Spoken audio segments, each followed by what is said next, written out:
In this video, I'm gonna walk through the three-step process of going from side hustle to main hustle. So first things first, I'm gonna define a side hustle as a main hustle that has not gained enough size to support you financially. And this is an important delineation because if you're just trying to make side money, then to me, that's a distraction from what your real main hustle is, which is probably your career. If you have a career or you have a job, then I'm a big advocate of the reason you should have this job is because you're trying to learn and earn, and it should be probably geared more towards learning than earning, especially in the first decade. Once you have some of those learnings, if you want to just make your own money, then you take the skills you have and you have to make your side hustle really your main hustle. And my objective here is to, number one, first secure your family financially, which means live underneath of your means with just the income from your job. Your side hustle will also hopefully start making some income. Once I have a certain amount of savings, which for me would be like 6 months of living is what I would feel comfortable with before starting my next thing. And it's exactly what I had when I started my gym. I saved 50 grand from my consulting job over 2 years, living far under my means, only making 50,000 a year. In order to have a safety net to make the next step, I'd save $50,000.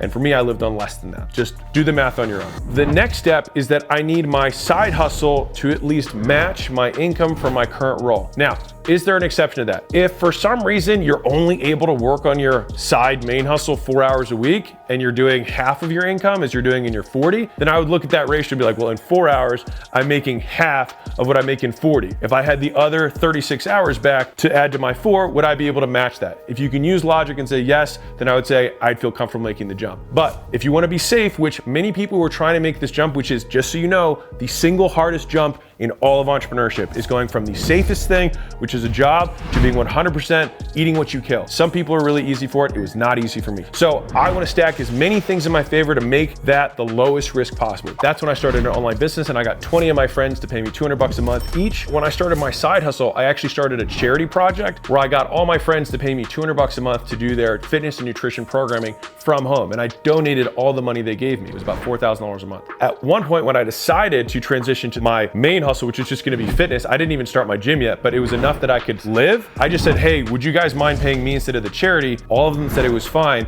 And I transformed $4,000 a month of charity to $4,000 a month of income. And that's how I was able to quit my $50,000 a year job for a $50,000 a year online business. And that's what actually gave me my living expenses when I started at my gym, while I was reinvesting stuff into hiring more people, buying more equipment, things like that I couldn't afford in the beginning. The phase 3 there was that I'd seen that they had sustained the level of donations for a 6-month period. And then when I asked them to go to 4 payment, that was my big risk, and they said yes. And so then I felt confident that I had sustained this level of income from my side hustle for an extended period of time, and that ultimately gave me the confidence to jump into the new thing. And to be fair, I actually moved locations during that period of time and dramatically cut my overhead. So like, I was saving really aggressively, but when I wasn't sure that the money was gonna come in, my rent was first 0 because it was just the gym. But before that, just when I got to California, I just rented a bedroom from a guy that I met at the gym for $400 a month. And he wanted me to live there because he wanted to get fit. He gave me that discount, and that's, I mean, use what you got, right? And so I would meal prep every Sunday with him. And so he got a little bit of value from that, which I got to have a discounted payment. And sometimes he'd chip in on groceries for my food. Like, I've maintained my relationship with that guy for a decade now. Some of those early people who help you out, I think it's always worth remembering them. And so for my first phase of saving up, I saved $50,000, making $50,000 a year over 2 years, which means I was living on like a third of what I could possibly live on at that time, because I wanted to save up this nut to go all in on the thing I wanted to do. Now, I didn't know how sustainable that was, and this is probably something you might not have thought of, is that I want to sustain that level of income for 6 months.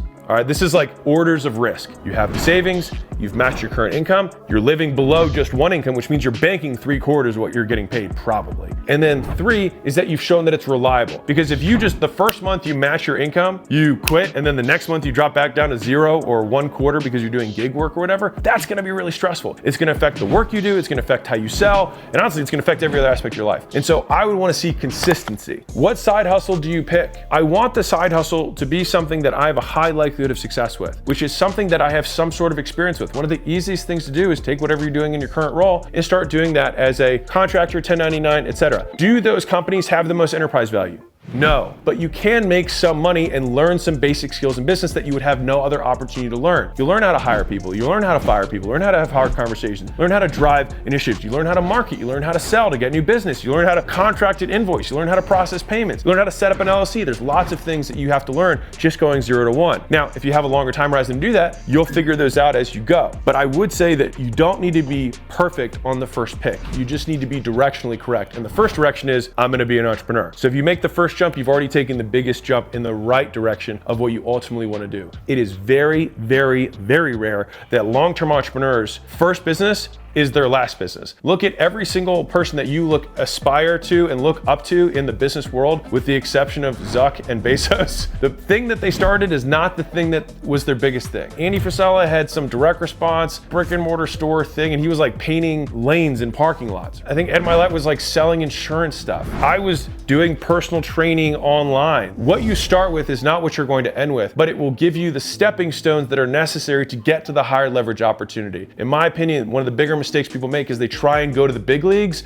before they're ready, and then they fall flat. Be willing to do the basics, because realistically, I'm probably not Bezos. I'm probably not Zuckerberg, and you might not be either, and that's okay. And so you don't necessarily need to model their path. You can model one that decreases the risk, because Bezos had a Wall Street finance job at a hedge fund. He didn't need to worry about money, and if he quit, he could go right back to the hedge fund and make probably $1 million a year. Zuck was a Harvard grad, dropout, whatever. He could get a job if it failed at any top tech company immediately. And if you don't have those prospects, then you need to be, in my opinion, a little bit more respectful of the risk that you're taking on. And if you're a kid and you can live at home, or you can live with 4 buddies, do that. If you can get your living expenses to be so little that you can cover it with part-time work, like if you can bounce at a club on the weekends for 2 days and you get the other 5 days back, I think that's a net win. But the biggest part of this is like, how much overhead do I have to cover in my life that I'm burning hours on the thing I don't want to do long-term to do the thing I do want to do long-term? Massively cut your overhead so that you get as much of your time back to invest in the thing that you want to do most.